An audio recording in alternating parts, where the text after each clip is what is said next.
2024 সালে এসে ছাত্র জনতার যে অভ্যুত্থান জাতি দেখেছে তা অনন্য এবং স্মরণীয়। মূলত সরকারি চাকরিতে কোটা প্রথা বহালের বিষয়ে গত 5ই জুন একটি রায় দিয়েছিল হাইকোর্ট। এই ঘটনার পর কোটা সংস্কারের দাবিতে আন্দোলন শুরু করে ঢাকা, জাহাঙ্গীরনগর সহ বিভিন্ন বিশ্ববিদ্যালয়ের শিক্ষার্থীরা। শুরুর দিকে যে যার মতো করে প্রতিবাদ বিক্ষোভ পালন করলেও পরবর্তীতে সারা দেশে সমন্বিতভাবে আন্দোলন পরিচালনার জন্য একটি প্ল্যাটফর্ম গড়ে তোলার কথা চিন্তা করেন শিক্ষার্থীরা। মূলত সেই জায়গা থেকেই গত 1 জুলাই আত্মপ্রকাশ করে বৈষম্য বিরোধী ছাত্র আন্দোলন। আন্দোলন সুসংগঠিত করতে সারা দেশে 65 সদস্যের একটি সমন্বয় কমিটি ঘোষণা করা হয়। পুরোটা জুলাই মাস জুড়েই দেশ ছিল উত্তপ্ত। সরকারের নির্দেশে সারা দেশে পুলিশ অন্যায়ভাবে আন্দোলনরত ছাত্রদের ওপর গুলি চালাতে থাকলে তাদের কোটা সংস্কারের দাবি এক দফা সরকার পতনের দাবিতে পরিণত হয়।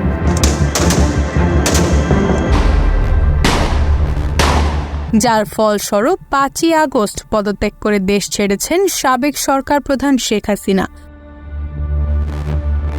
তারপর 8ই আগস্ট ডক্টর ইউনূসকে প্রধান করে অন্তর্বর্তী সরকার গড়ে তোলা হয়, যেখানে সমন্বয়কদের 2 জন আসিফ মাহমুদ এবং নাহিদ ইসলামকে উপদেষ্টা করা হয়। তারপর থেকে 1 মাস পেরিয়ে যাওয়ার পর এখন কি অবস্থান বৈষম্য বিরোধী ছাত্র সমন্বয়কদের? তারা কি মানুষের কাছে নিজেদের হিরো ইমেজ এখনো ধরে রাখতে পেরেছে?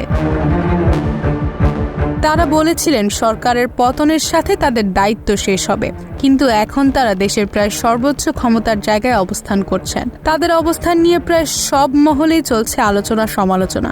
আমরা সকলে মিলে এই 5 জন নিজ নিজ সমন্বয়ক পদ থেকে পদত্যাগের ঘোষণা করছি। তার আগে নিজেদের মধ্যে মতের মিল না হয় অনেক সমন্বয়ক পদত্যাগ করেছেন।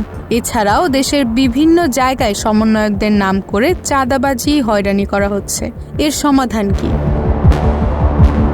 জনগণের একমাত্র চাওয়া একটি শান্তিপূর্ণ দেশ।